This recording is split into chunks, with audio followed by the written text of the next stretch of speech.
Hello everyone. तर आजपासून माझ्या चॅनलवर सुरू होती आहे एक नवीन आणि मजेदार सिरीज. ती म्हणजे ए टू झेड रेसिपी जर्नी. या सिरीजमध्ये इंग्लिश अल्फाबेट वापरून प्रत्येक अक्षरासाठी मी एक वेगळी आणि चविष्ट रेसिपी घेऊन येणार आहे. चला तर मग या स्वादिष्ट प्रवासाला सुरुवात करू. तर आजचा अल्फाबेट आहे ए, सो मी ते अवलक्की बनवते आहे. तर ह्या रेसिपीसाठी मी पातळ पोहे वापरले आहेत. अनेक जण जाड पोहे वापरतात, पण माझ्या रेसिपीसाठी मी पातळ पोहे वापरून ही अवलक्की बनवली आहे. सो हे भिजवायला नाही लागत, हे आपण डायरेक्टली यूज करू शकतो. तर इथे पहिल्यांदा मी तेल घालून घेतलं, त्याच्यामध्ये मोहरी, जिरे, हिंग अशी फोडणी केली आहे, लाल मिरची घालून घेतली आहे आणि शेवटी इथे मी कढीपत्ता घालून घेतला आहे.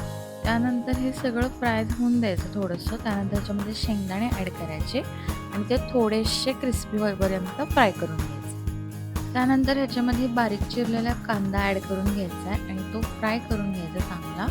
आणि मग ह्याच्यामध्ये बाकीचे इन्ग्रेडियंट्स ॲड करायचे. तर इथे हा कांदा आपल्याला सोनेरी रंगावर असा परतून घ्यायचा आहे छान. आणि मग तो सोनेरी रंगावर परतून झाला की त्याच्यामध्ये हळद, तिखट आणि मीठ घालून घ्यायचं आहे आणि हे सगळं छान मिक्स करून घ्यायचं आणि गॅस इथे बंद करून टाकायचा आहे.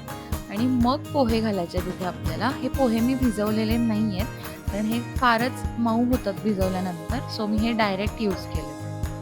तर इथे सगळे पोहे छान मिक्स करून घ्यायचे आणि मग ह्याला थोडा वेळ गार व्हायसाठी झाकून ठेवून द्यायचं. आणि त्यानंतर त्याच्यामध्ये गार झाले पोहे की त्याच्यामध्ये पिठी साखर घालायची, कोथिंबीर घालायची, ओलं खोबरं ॲड करायचं.